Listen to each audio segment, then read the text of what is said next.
is it that certain diseases and infections and bacteria come upon certain people?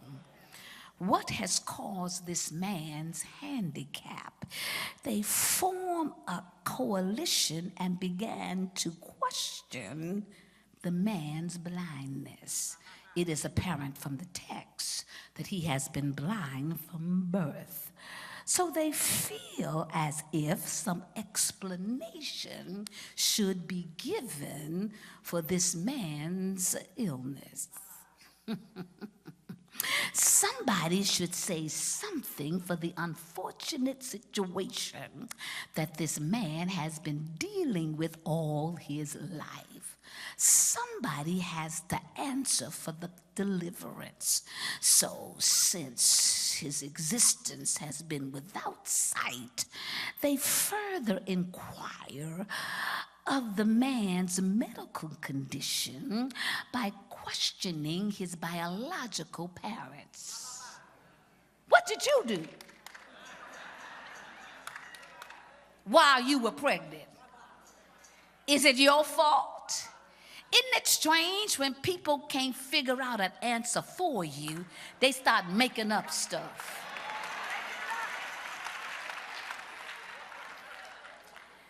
They go all the way back while you were in sin. Did you do something before you got saved that God is punishing you for?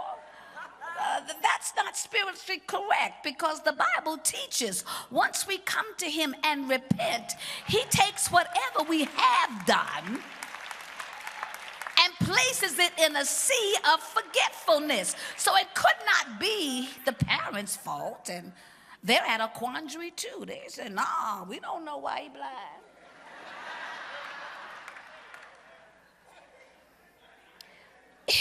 It's strange that as human beings and as Christians and believers, we have to find something or someone to lay the blame on. Don't get mad at me. Don't get mad at the church. You were the one gossiping. So if it came back to you, that's your fault. Don't blame us because you did something you shouldn't do, you should not have done, and now you're reaping from what you have sown. It is not our fault that you are still in a poverty situation. Did you pay tithe? Did you give seed? It ain't our fault. Don't blame us because your neighbor is prospering and you are not. It's strange that we have to find somebody to put the blame on. No, this man is a victim of a circumstance that God has allowed. Can I digress for just a moment? We won't be long. There are some situations in your life that I have learned God has allowed.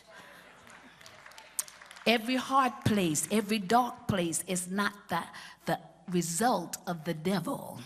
Some of your trouble has been God ordained. I wondered why my children and my grandchildren are often caught in a dilemma between what's right and what's wrong. Y'all don't have to say nothing. Why is it that I cannot fight the battle for them and cover them with the blood? But I read a chapter in Judges, chapter 3 and verse 1 that says, and God allowed some of the enemies to remain in the land so that the next generation would learn how to fight.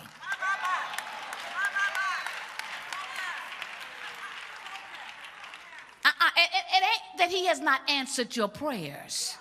It's not that he's not going to save them, but they're going to have to learn. Oh, y'all don't want to help me preach.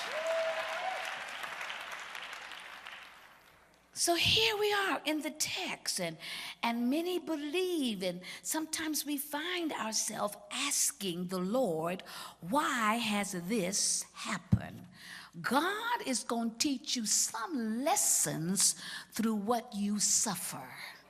I know that's not a popular statement, because Today, we want to just get it. We just want to lay our hands on it, pay tithes for 2 months, and want the windows of heaven to open. Some blessings you have to pay for. That's a good place to talk to your neighbor. Say, neighbor, some blessings are going to cost you something. Now clap your hands and give them a praise if you believe.